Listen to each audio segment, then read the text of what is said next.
My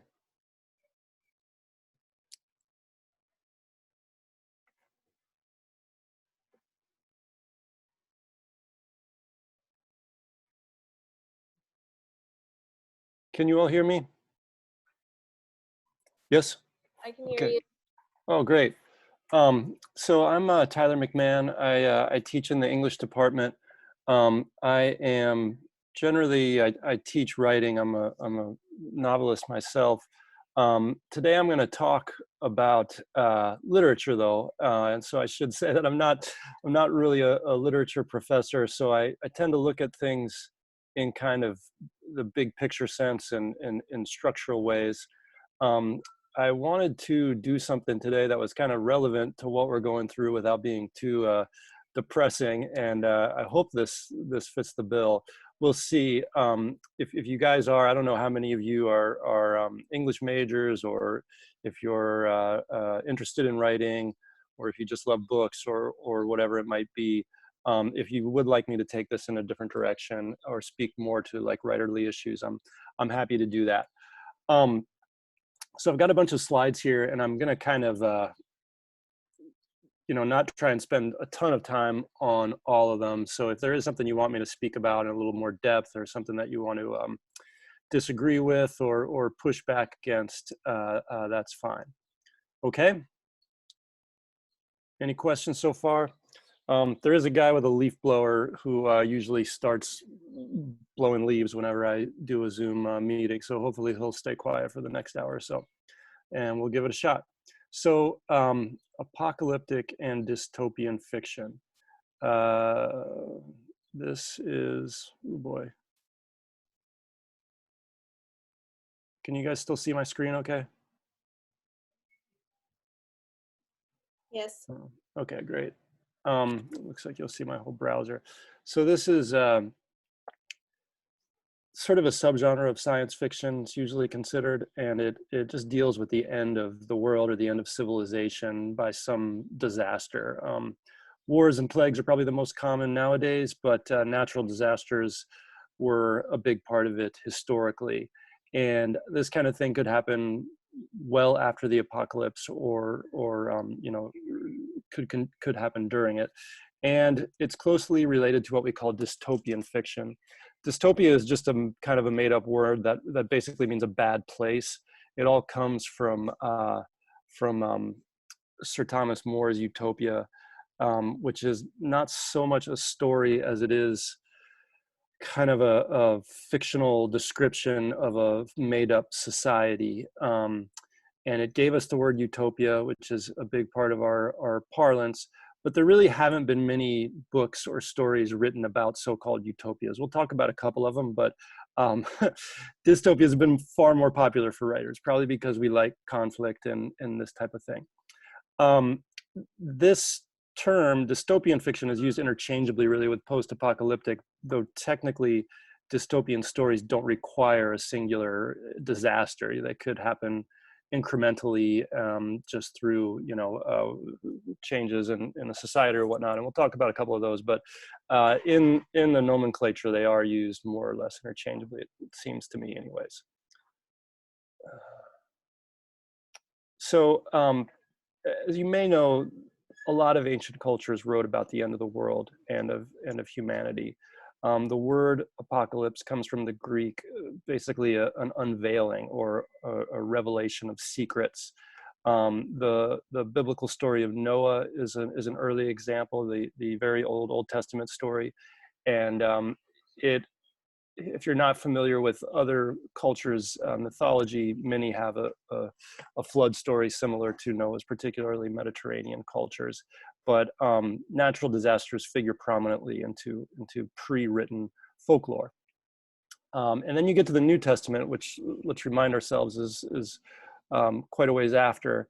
And the early followers of Jesus all believed that he would return within their lifetime. The book of Revelation, written by the Apostle John, is, typically apocalyptic literature, and it's where we get the term apocalypse, really. In the like I say, it came from the Greek, but that's how we got its modern usage. Okay. after that, in the early sort of centuries of Christianity, there was a big um, boom in what's called eschatology, which means the study of the end of things. The Apocrypha, which is kind of like the director's cut of the Bible, the things that didn't make it into the final draft, um, has a lot of these apocalyptic stories by various disciples and monks and others. This was really big in the Middle Ages, and one of the most influential, though we don't talk about it by name too much, is the Apocalypse of Pseudo Methodius. This was written in the 7th century, and it gave a lot of the ideas to the Christian imagination that are still with us, and a lot of things that are thought to be in the Bible are not. They're actually in this 7th century work, particularly things like the Antichrist and this sort of oppositional Gog and Magog type of thing. Pseudo Methodius took this from Islam, which was going through a similar thing. They were having a sort of boom in eschatology during the Middle Ages. And one, a lot of written by clerics and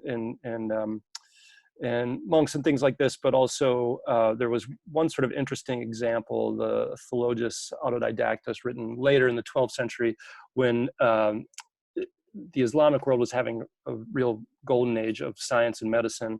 They sort of tried to reconcile that with these visions of how the world would end, kind of a precursor to the angels and dinosaurs type of thing that we've seen in this past couple centuries. So I want to move on to the books and stories and things, but I do want to point out one difference. Most of those spiritual apocalypses, particularly from the Christian tradition, they do involve some kind of justice and often like a new version of paradise. In other words, you know, the idea of Judgment Day, it always ends with the meek inheriting the earth and sort of this going back to the way things were before the fall. And in that way, it's kind of fundamentally different from some of the other things I'm going to talk about. I personally don't know if how much of an appeal that was or how much of it was just a coda. In other words, I don't know whether those medieval audiences sort of lived in terror of Judgment Day or longed for it because it would sort of set things right. And we'll never know. But that doesn't exist in a lot of cases in the secular versions of that. So keep that in mind, I guess, and we might come back to it. One of the first ones I wanted to mention was Defoe's Journal of the Plague Year. Daniel Defoe, if you're not familiar with him, he wrote Robinson Crusoe. He's kind of like one of the first novelists in the English language, though he didn't know that what he was writing were novels, and he didn't call them novels. He sort of wrote these kind of fake diaries, as you'll know if you read Robinson Crusoe. And this is one of those. It's written about an outbreak of the bubonic plague that happened when he was 5 years old. And most of the book consists of sort of walking around these empty streets in London and observing the people suffering from inside. Probably this example we would recognize more like our contemporary novels. Mary Shelley kind of invented everything. If you study genre, she was, you could argue she was the first sci-fi writer, the first horror writer, the first gothic writer, the first cyborg writer, all these things. She was just a really groundbreaking kind of author. And she wrote a book called The Last Man in 1826 that takes place in a world that's been decimated by plague. And it involves this kind of group of upper crust folks trying to save themselves. So in addition to the kind of apocalyptic appeal, it had this social criticism of the kind of the way that her society was striated, which is something we'll see, throughout almost all of the novels that follow her. This wasn't super successful at the time it was written, but scholars have kind of latched onto it more recently, and it's sort of gotten legs. As has her other works like Frankenstein and stuff has sort of aged very well.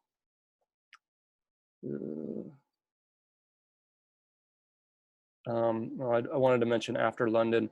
This is a lesser known work by an English writer where a disaster takes out much of the English population.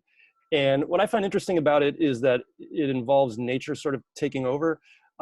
We're starting to see this again in some kind of weird ways, but a lot of the literature, particularly in England, written at this time, you can sort of easily argue was a response to industrialization. And I personally think even the big fantasy boom that they had quite a while later, when you have Tolkien and C.S. Lewis and whatnot writing, were inspired by these pushing backs against the Industrial Revolution. And here we see it as kind of being synonymous with this terrible thing that kills a lot of people. And then the plot is fundamentally kind of an adventure set in this post-apocalyptic setting. I think you could draw a line between this and some of the new like YA dystopias that we're seeing a lot of, and I want to talk about later on. The War of the Worlds is something you've probably heard of and maybe read or seen film iterations of. I'm not going to go. This is the only alien invasion book I'm going to talk about because there are so many. We could do a whole separate lecture, and I have on such a thing. But this, of course, is the famous H.G. Wells alien invasion narrative. And here again, like Mary Shelley, he shows a lot of social criticism in it, particularly this idea that the chickens were going to come home to roost to Victorian England for their long colonial legacy. And if I don't want to spoil the plot, but well, I will spoil the plot. It sort of turns on microbes, germs that the aliens are not immune to, determines the course of the book. And it's not very hard to see how Wells was influenced by the colonial experience and all these microbes that nobody was aware of or even knew that they were immune to, wiping out massive populations further abroad. One of the most canonical dystopian novels ever is Brave New World by Aldous Huxley. Some of you have probably read this or had to read this in school. Sometimes it's called a utopia, sometimes it's called a dystopia. It is, in my opinion, a very strange book that's hard to kind of figure out how you're supposed to feel. But it has a lot of, it's in this fictional society that has a different kind of reproductive technology and this kind of learning by osmosis thing. It's almost like, listening to tapes while you go to sleep. Again, the society is highly stratified. This was on the minds of a lot of the writers around the turn of the century. It's been a widely banned book, partly because of that reproductive element that's seen as kind of against the family and whatnot. It's kind of hard to say exactly what it's arguing for, but here again is an example of a dystopia that's not characterized by a big singular disaster. We don't really know how the world got this way, but we assume it happened incrementally. The Plague by Camus was written around the same time, a little bit later, and this is kind of eerily similar to what we're going through right now. It's about an epidemic that forces an Algerian town to go into quarantine and to essentially shelter in place. It has always been read as an allegory for the Nazi occupation of France, and thematically it's really about the idea of kind of just accepting the inevitable or pushing back as hard as you can. The idea of, just embracing the fact that this is happening to you and there's nothing you can do versus saying, no, I won't go gently. The sales of this book have skyrocketed in the past month or two. They say it's tripled. I don't know how much it was selling normally, but it is widely taught. And it really does kind of speak to what we're experiencing. There's one poignant line down at the bottom there, that being separated from a loved one was the greatest agony of that long period of exile. And just a couple years later, 1984 was released by George Orwell, which was perhaps almost certainly the most influential dystopian story ever. It gave us a lot of new kind of terminology. We use words like Orwellian and Big Brother and thought crime and things now.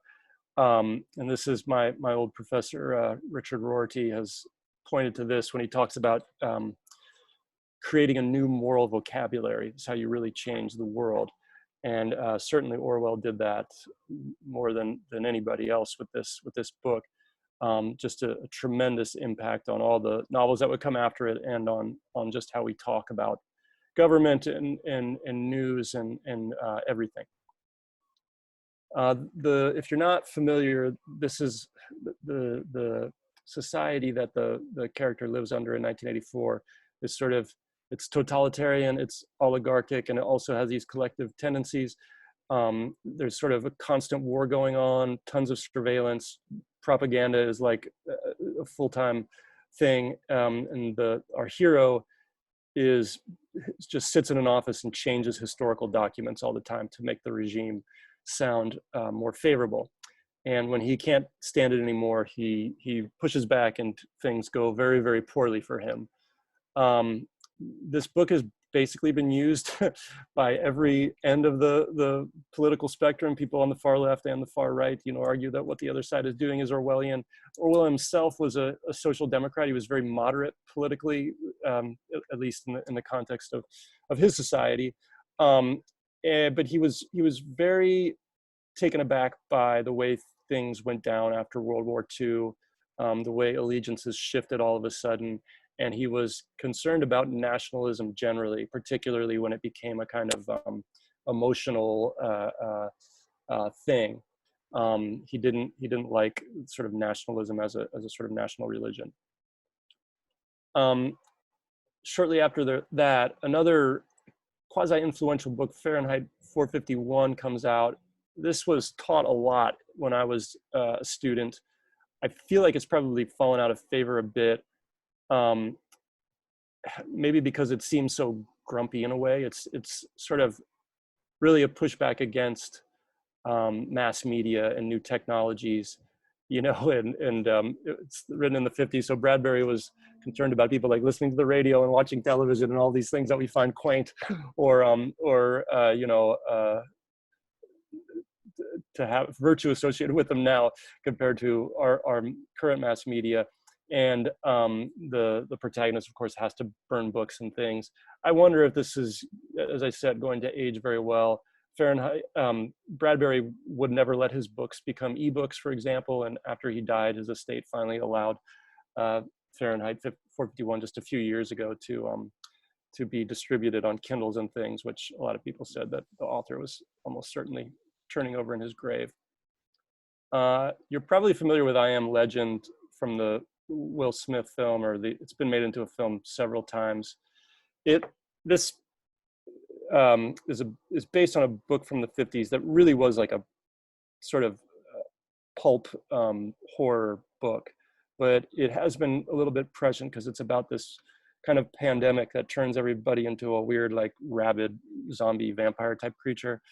And it's interesting in that the hero has immunity, doesn't know why, and spends his solitude doing research on the bacteria and ends up making these breakthroughs and things. I don't want to go too far down the rabbit hole of all of the nuclear dystopias that certainly I grew up with.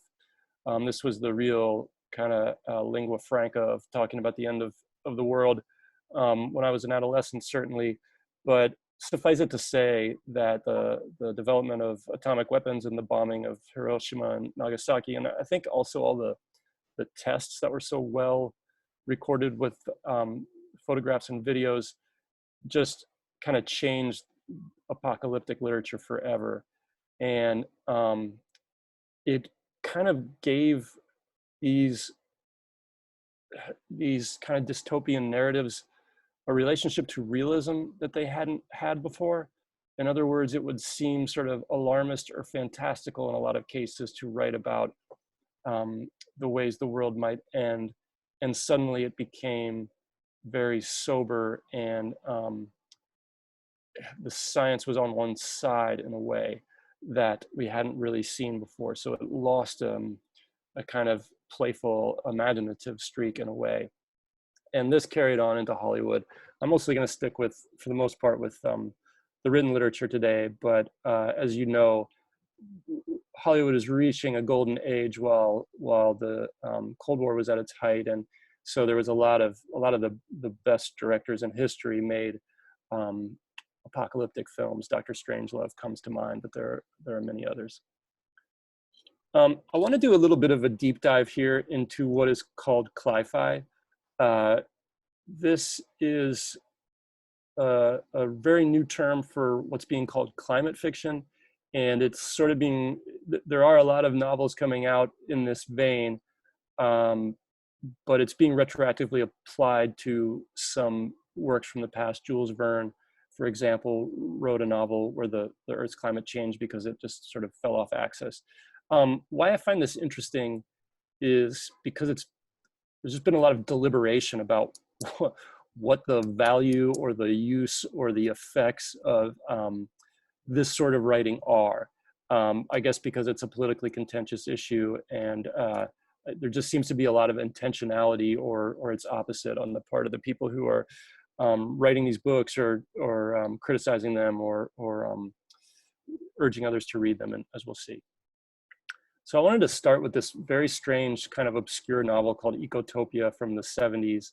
This was, we kind of think of this as a throwback to like a Thomas More style utopia. It's basically the story where the Pacific Northwest, kind of Northern California, Oregon, and Washington declare themselves independent from the US, and they create this new country that's all based around like what we now think of as green issues, protecting the environment. They have other sort of hallmarks of the counterculture, these kind of not quite traditional family rules and free love and smoking weed and things like that. And this was not a very, it wasn't a very well published book. It wasn't a very widely read book, but it's been picked up by academics and taught in like environmental literature courses and things like that. And I think it's a pretty interesting kind of data point just for thinking about the kind of 60s counterculture giving way to the environmental movement and how it's changed and how it's stayed the same. And the idea of writing utopias again is something that this community has brought up a lot. Another kind of interesting outlier is this, what's called the Science in the Capital series. Kim Stanley Robinson, if you're not familiar, is a extremely prolific, extremely smart, kind of hard science fiction writer who he just writes these gigantic, like 1,000-page books that are just painstakingly researched. And you know, he's not exactly like a guy who gets onto the bestseller list, but he has a lot of devoted fans. And speaking of that intentionality, like here, he's writing these novels about scientists solving global warming, sort of, not in a lab, but through the policy front as well. And he's really just sort of tried to take these issues on as a kind of challenge for civilization and for science and policy at once. So it's sort of like this guy is dreaming up the novels that he thinks might push society in the right way, and then making them happen, which a lot of people can't do.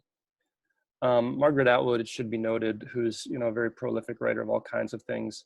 She's written a lot of books that maybe don't have a central premise that's wrapped up in climate change, but have that kind of going on as one of many things. Her books are, you know, kind of somewhere in between the literary community and the hard science fiction community. She's sort of not exactly doesn't exactly fit into either one of those, but is very well loved and respected. This is an interesting case. This fellow named Nathaniel Rich, I believe this was his first novel. He wrote a book about a sort of odd storm hitting Manhattan, and he called the storm Sandy. And as the book was coming back from the printer, the actual superstorm Sandy was hitting New York. And as we'll see, sometimes this happens when people are writing speculatively or imagining the future. And the author, did sort of an interview where he talked about turning the news on, and for a moment he thought that his publisher had spent like $1 million to make a really big publicity campaign for his book, but in fact it was just the news that was mimicking his novel. The other end of the spectrum, there's this book called State of Fear, written by Michael Crichton, who's kind of a I don't know what you call him, a writer who sort of dabbles in science or is a pseudoscientist. He's the guy who wrote Jurassic Park and some other things. He wrote this thriller in 2005, and he's a high-profile climate change denier. He wrote this book in 2004 about this kind of murderous group of environmentalists who try to spread panic about global warming. And he put in all these charts and appendices. This was very influential on the George W. Bush administration, but most actual scientists dismissed it as being wildly inaccurate. This film, I don't know if anyone's seen this, The Day After Tomorrow. This is a very strange deal, this sort of disaster film in the mode of like Independence Day or these other things where we just seem to like watching buildings blow up and whatnot, about all these crazy weather events that end in a new ice age. It doesn't mention global warming or climate change, and things kind of go in the opposite direction. And it basically succeeded in pissing everybody off. The climate change deniers called it, propaganda for the other side. Actual climate scientists said it was totally inaccurate. But I think it speaks to this new like box in our heads that's imagining these terrible scenarios, and the things that happen, these storms and the turbulence on airplanes and whatnot is sort of palpable. Who did direct it? I'm not sure.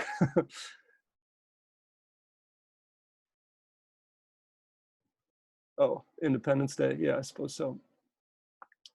And then at the other extreme, you have this film called The Age of Stupid, which sort of set out to, again, as one of these very intentionally made pieces where they attempted to sort of talk about climate change. If you've seen this, it's basically a guy in a room in like a bunker looking through old news footage from the era in which the film was made, and kind of reverse engineering how the apocalypse happened through these climate change things. And these filmmakers tried to make a movie that would not have a high carbon footprint and didn't have to go on locations, and they didn't do a traditional distribution or anything for it.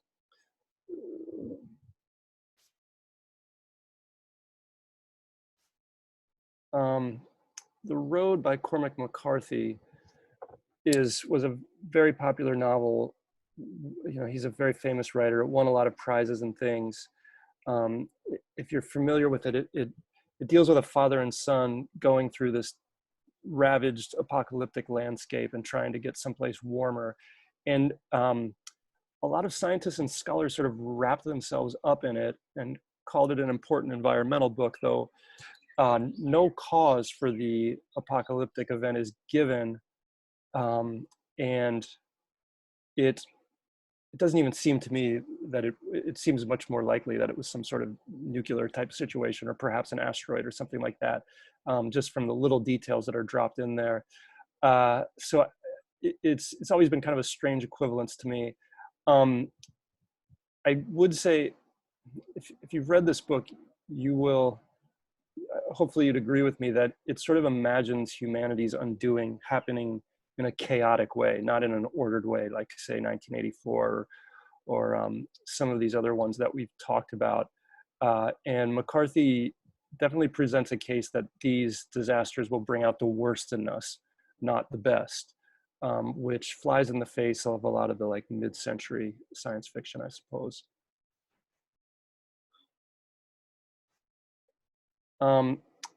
This, way more than any of the kind of traditional types of science fiction, this subgenre has really been embraced by like academics. Already there are many university courses taught on it, and there are not very many taught on science fiction.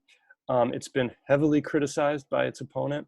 as being sort of a brainwashing thing. There's been I used to have a little collage of headlines, which I find interesting as a contemporary novelist. I guess it's nice to think that we have so much, and a teacher of literature, it's nice to think that we have so much influence on society. But I have a hard time getting there. Some writers and educators feel that this is a good way to kind of build a bridge between the humanities and the sciences. Others do not. And I wanted to kind of explore that because I think it's a little bit of a microcosm of the whole thing. So this is a bit of a long quote from the founder of the Climate Outreach Information Network. And he sort of says that this is just going to make people believe what they already believe. Like, some will think it's sort of overblown, apocalyptic, exaggerated sort of fantasy, and others will read about these kind of apocalyptic climate scenarios and just think, well, this problem is too big, we can't deal with it, we're just going to be destroyed by it. And this, to me, is one of the big questions of why we write and why we read apocalyptic literature. Is, does it cause us to be fatalistic, or does it cause us to take action? Whatever your feelings on climate change are, it's we can read into this, whether we should prepare for all kinds of things, whether that's a good course, or whether we just feel powerless in the face of it. And he mentions here that it would be more useful to show a successful struggle to defend our values and to kind of create a more stable world. But as I've said, the long history of literature proves that we're less interested in that. We don't tend to write utopias, we tend to write dystopias, for better or worse. And this was an interesting paper called "Is This Climate Porn?" How does this kind of stuff affect our behavior? They point out that, maybe I'll just read it. Results suggest that although the public harbors deep concerns about the effect climate change is having or may have, there is a disconnect between this and the actual sacrifices we are willing to make. So their case, based on the research they did, which I think was probably mostly surveys, it sort of just gives you this knot in your chest, but you do feel like there's nothing that you can do about it. And I guess I asked myself, is that true also when we're talking about other things? I mean, if we're talking about nuclear weapons or pandemics or that type of thing, does writing these fictions about them diminish or augment our power or inclination to do anything? Kim Stanley Robinson, the author of Science in the Capital, as well as so many other things, wrote a letter to another science fiction writer, Terry Bisson, in 2009. And he said this: anyone can do a dystopia these days just by making a collage of newspaper headlines, but utopias are hard and important because we need to imagine what it might be like if we did things well enough. So the idea that utopias are difficult and that it's not our natural tendencies as writers or as readers, but that they do serve a purpose is interesting. I don't know what that does to the tradition, though. I don't know, does that mean that we've been doing ourselves a disservice for all these thousands of years that we've been imagining the end of the world? I wanted to point out a couple of other things in terms of the influence. There was a very, barely published, sort of self-published book written in the 70s called The Turner Diaries, that was essentially a science fiction novel that imagined this kind of apocalyptic race war and the overthrow of the government. The New York Times called it explicitly racist and anti-Semitic, which is everyone more or less agrees on that, but it's been widely read in these circles, in these white supremacist circles, particularly now. It's something that's talked about a lot on 4chan and Reddit and things like this. And it has influenced the vocabulary of these groups. They've taken terminology from this book, and it was very inspirational on the Oklahoma City bombing. So this, I think, is an example of the impact that these kinds of things can have. I mean, this apocalyptic story sort of became a kind of manifesto for these nut jobs, and it's already resulted in many deaths. So it is it is something to take seriously, I suppose, or this case suggests that. And then sort of ripped from the headlines, there's a novel called The End of October, written by a great writer and great journalist named Lawrence Wright, who wrote about a virus similar to the novel coronavirus, though it's more, I think it's in the flu family, that spreads from Asia and takes over the world. And he basically, the book comes out on April 28th. So it was at the printers as this COVID-19 outbreak has been occurring.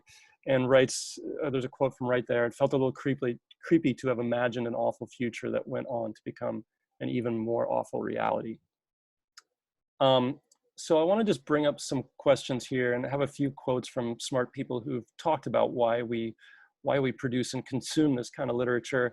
I'd say the sort of party line has been that it helps us deal with our fears, our fear of technology and our fear of the unknown, which is, another word for the fear of death in most cases. You've probably heard the old chestnut that every generation of human civilization has believed that the end was coming soon. It's kind of hard to measure that, but certainly the sacred texts would suggest that that's the case.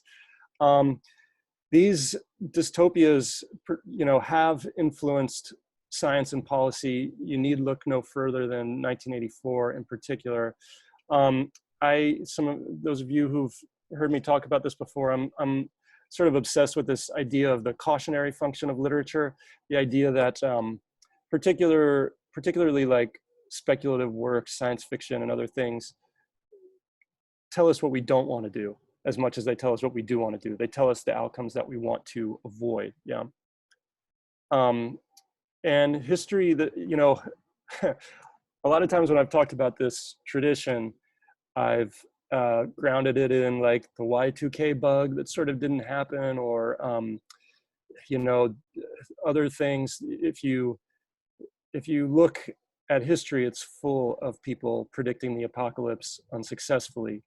And there's actually a kind of interesting list on Wikipedia of all the dates that people have suggested, whether it be, for the rapture or for the Mayan calendar ending, or so on and so forth, that just never came to happen. So we've cried wolf more than anything else. And then in other cases, these atrocities have taken us by surprise. I mean, if you're out there talking about the rapture, you're likely to get hit by a truck before it comes.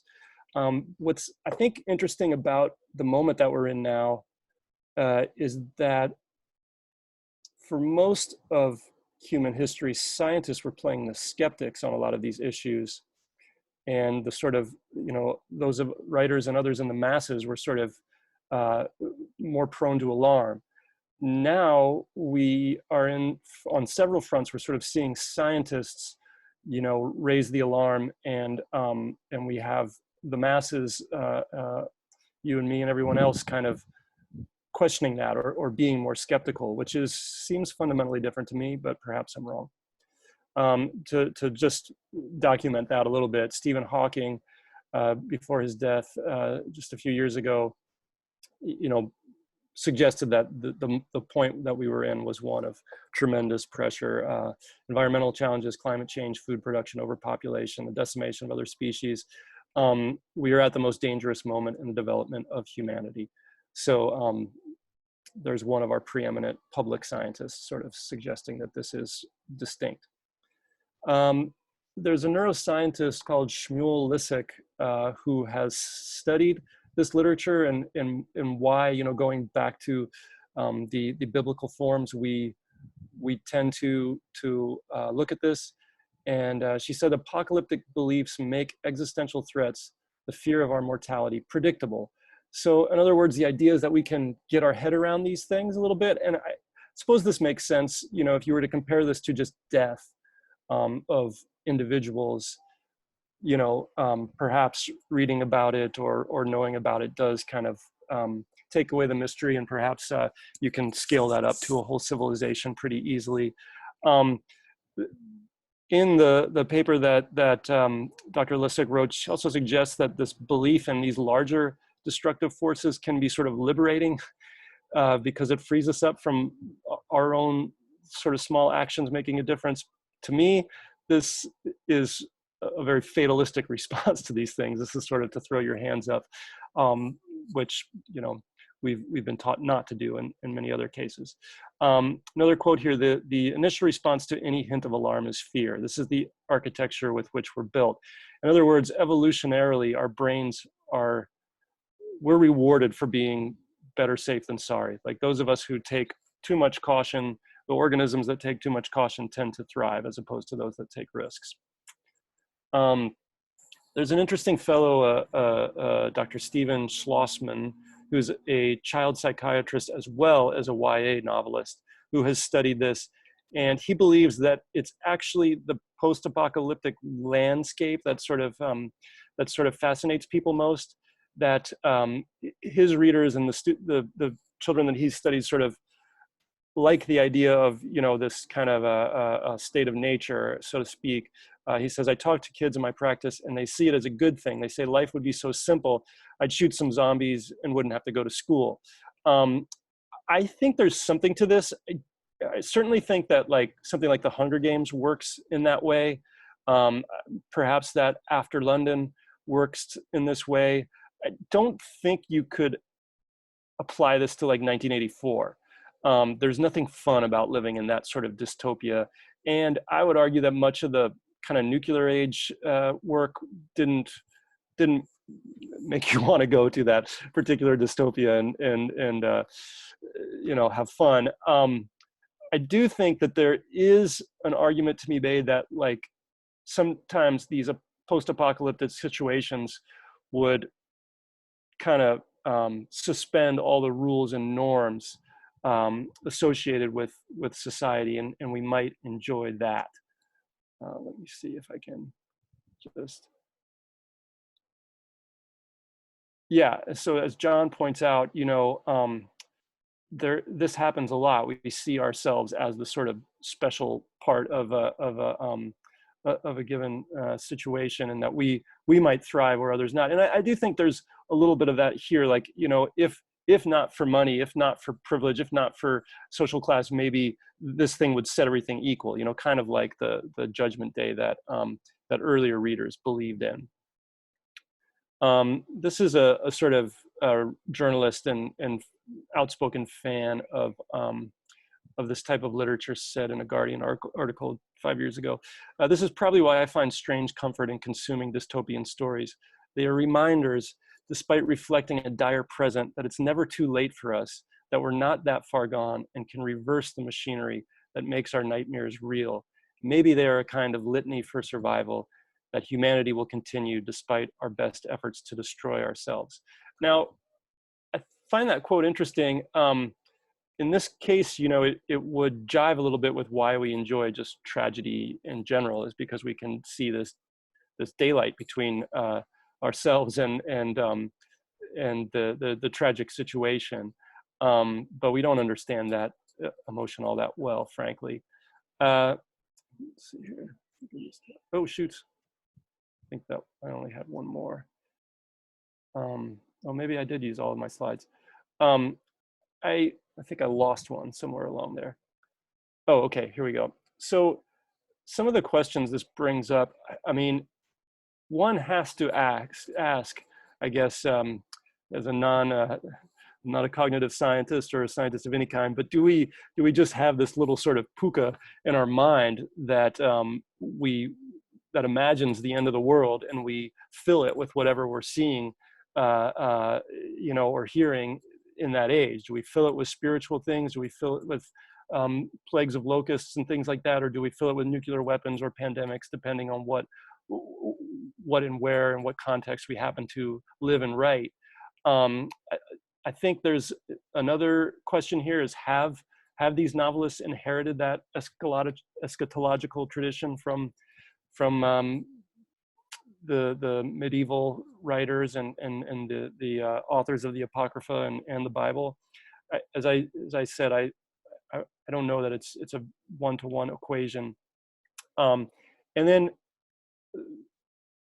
I'm most interested in this question: do these stories help us kind of imagine and anticipate these things and deal with them and be resilient? Even if things don't happen the way that we imagine them, does our kind of expanding our mind to be ready for different possibilities help us? Or do they simply make us fatalistic? Do they just make us throw up our hands and and feel that we're powerless in the face of these bigger forces? And I think I ask myself a lot, are novels the best way to talk about these scenarios?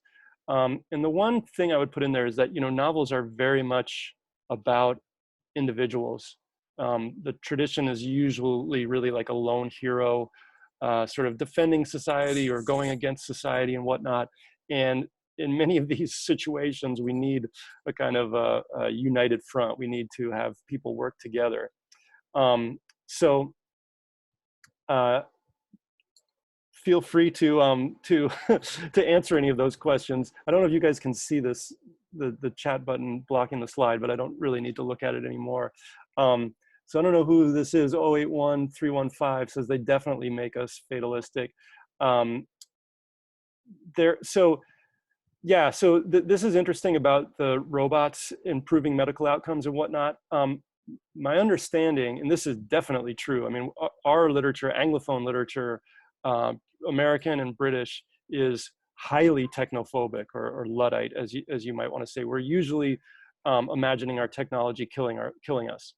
And we're very rarely celebrating it doing anything good for us. My understanding is that that's not true. For example, in Japanese literature, one of my students did a thesis many years ago on Japanese science fiction, and one of the things that she brought up is that robots were often the kind of helpers and aided people or were the heroes.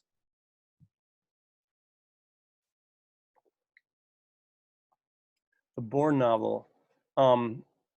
What is the Bourne novel? I'm not familiar. Is that the like Bourne Identity and all of that, or is that something else?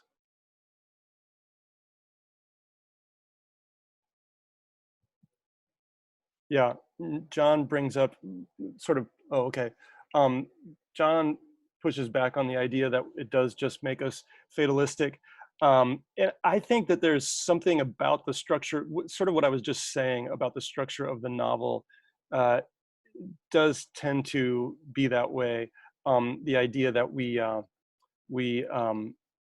usually that lone individual does have some agency. I mean, that's kind of what makes a novel a novel. There are some, like the kind of the naturalist tradition that they call that sort of makes them subject to greater forces, and usually they end up being shown as powerless. I haven't read that Jeff Vandermeer book. I'm not actually as well versed in hard sci-fi as I claim to be, but Vandermeer has written a lot of good criticism too. I think the two Vandermeers compiled some really interesting anthologies and whatnot that I've read intros to and that kind of thing. Other thoughts or questions from you guys? Feel free to use your microphone if you're not too bashful.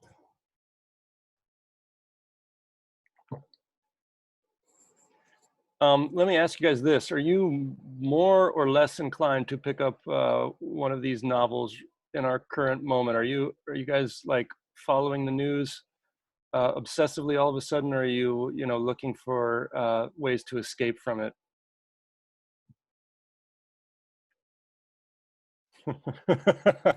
That's good. I think you like it, John. It's actually a great book. It gives you nightmares, and it sort of is hard to forget, but it is very powerful. I was gonna say I probably have a copy in my office somewhere. You should have. Well, I guess I can't go to my office at the moment, so much for that.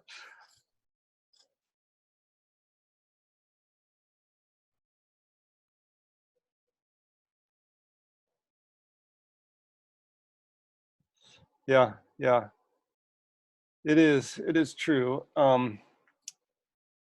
And it seems that many people react differently.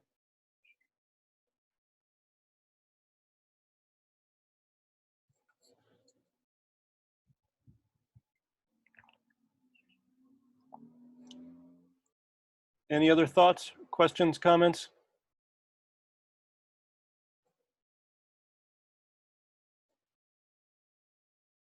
Well, thank you guys for for coming today virtually. It's good to see some of you, and thanks for putting this together, Keela. I appreciate it. This is we're here till 3 is the thing, right? Yep. Perfect. How's that time Thank you so management? much for doing this, Tyler. Yeah, my pleasure. And let me know if you guys do want to follow up. I'm happy to talk about these issues, and please take care of yourselves. Good luck with your online classes, and you're in the home stretch, and be sure to register as well.